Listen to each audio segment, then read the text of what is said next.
Voilà, nous allons donc essayer de retrouver le résultat par application du théorème de l'énergie, du théorème de l'accélération angulaire. Maintenant, pour cela, il faut travailler avec deux systèmes différents, puisque ce système-là est en rotation, alors que la masse est en translation. Il est préférable donc d'étudier le système en rotation, puis le système en translation. Donc, nous mettons comme système treillis. Alors, pour le système treillis, le bilan des forces, toujours, nous sommes dans le référentiel galiléen terrestre, le bilan des forces en plus de P0 et de R0, maintenant, le fil est un élément extérieur, donc va amener une tension T. Donc, il y a le poids P0, il y a la réaction de l'axe R0 et la tension du fil T. Alors, le théorème de l'accélération angulaire est que donc la somme des moments par rapport à delta, à l'axe de rotation, des forces extérieures est égale à J delta oméga θ 2 points accélération angulaire. Alors ici, donc nous avons le moment de P0 plus le moment de R0 plus le moment de T égale à J delta θ 2 points. Alors ici, nous ne choisissons pas n'importe quel sens comme sens de rotation pour déterminer les moments. Le solide est abandonné, se déplace dans ce sens-là, et c'est ce sens qui sera considéré comme étant le sens positif. Le moment de P0 est nul, puisque ça rencontre l'axe de rotation. Le moment de R0 est nul.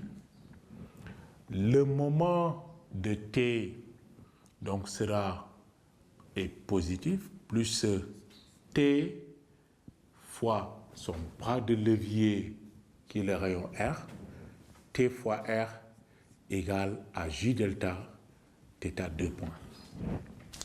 Donc on peut considérer que T égale J delta 1 demi de grand M R carré fois θ 2 points, le tout sur R.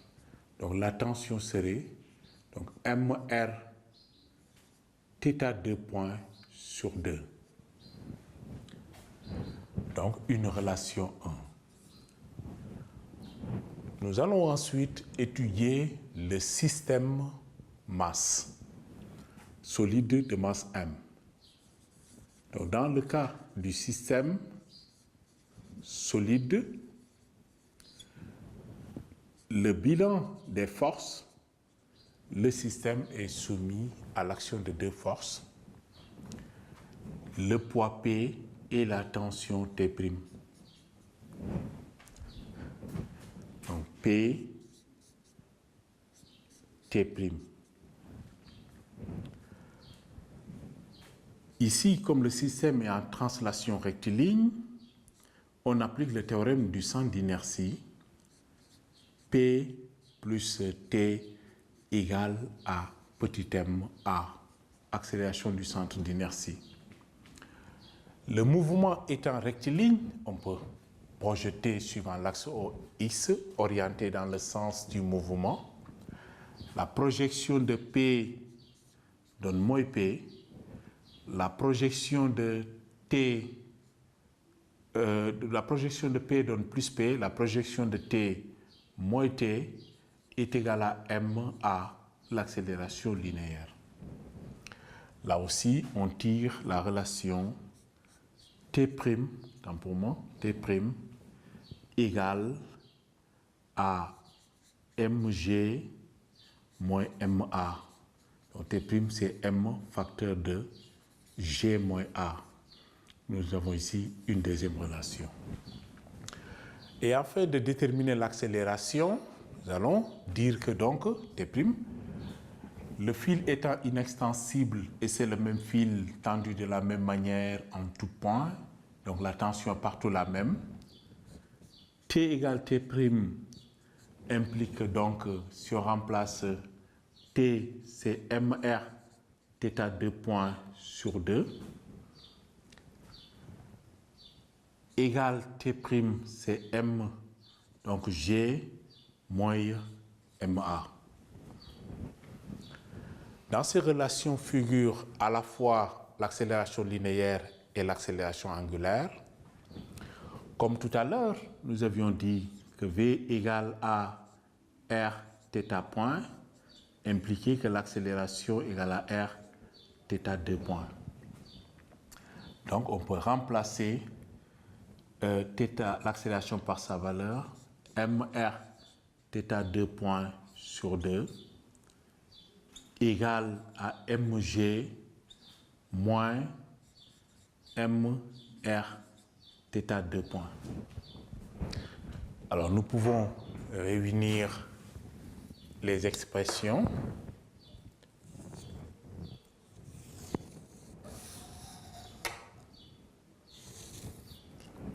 Voilà. En prenant donc mr θ 2 points sur 2 plus mr θ 2 points est égal à mg.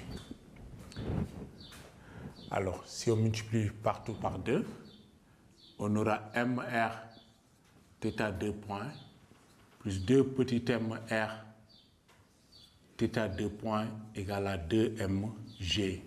Bon. Alors, donc, à partir de cette relation, nous pouvons factoriser par r θ 2 points. On aura r θ 2 points, facteur de m plus 2m égale à 2mg.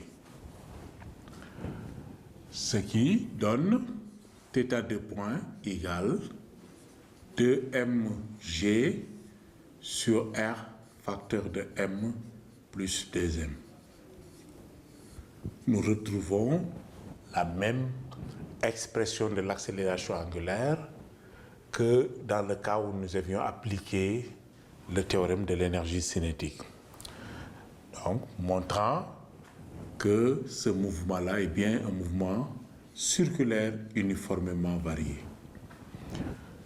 Alors, dans le cas de l'accélération linéaire, on peut bien partir de la vitesse. V est égal à r θ point, impliquant donc, en dérivant cette expression, nous avons l'accélération est égale à r θ 2 points. Donc, on peut calculer l'accélération linéaire qui est donc 2mg sur, donc, en simplifiant par r, donc sur m plus 2m.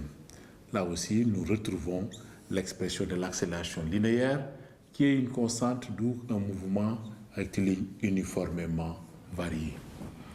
Donc, pour dire en résumé que même dans le cas de l'énergie, comme dans le cas du théorème du centre d'inertie, même l'accélération aussi angulaire, là où il est possible de traiter le problème de façon énergétique comme en utilisant le théorème de l'accélération angulaire.